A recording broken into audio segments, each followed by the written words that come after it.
want to. It's not in there. We'll move on down to the Department of Energy. Now, the intent of the Department of Energy when they set it up was to what?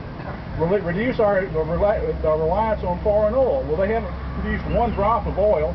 We're more dependent today than we were when they set it up. It has thousands of employees and hundreds of thousands of contractors. So again, where would I look to find that in Article 1, Section 8 of the Constitution, those 17 things? And again, it's not in there. What about the farm bills?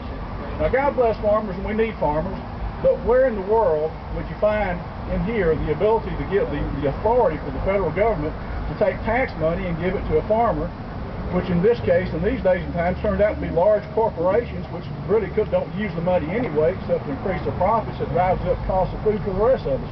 Where would you look to find that? Where is that? It's not in there. Okay, well, what about moving on down to get some other Republicans in here? What about Medicare Part D? Now, I've got an 82-year-old mother, and it's where I get all my tenacity and some of my sense of humor, if I have any. She's 82. But the government decided under George Bush that we needed to start a prescription drug program for senior citizens. And I love senior citizens. I will be one here in just a couple of years. But where would you look in here to find the authority to give senior citizens free drugs paid for by taxpayer money? It's not in there. What about the Patriot Act? Now, we were attacked on 9/11, had some hideous things happen.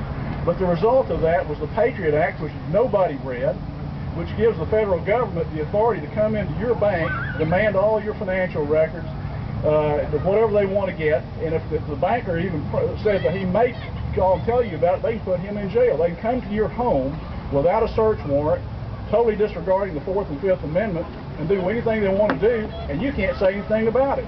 So where in the Constitution here does it give them the ability to do something like this? It's not in there. What about TARP? Last fall, both of Georgia's United States senators voted in favor of the TARP bailout for financial companies. Now, the calls to their offices were going 100 to 1 against that, and they voted for it anyway, so they really enabled what's going on today. So, if you look again at the 17 things that's supposed to be able to do in the Constitution, the federal government that has the authority to do, it's not in there. What about the bailout from this year? It's just an extension of the TARP from last year. There's absolutely no authority for the federal government to do the things that they're doing under Article 1, Section 8. We have had a takeover of 2 major car companies, 2 Fortune 500 companies. We've had the government replace the management of those companies. They have dissolved one of them, thrown out the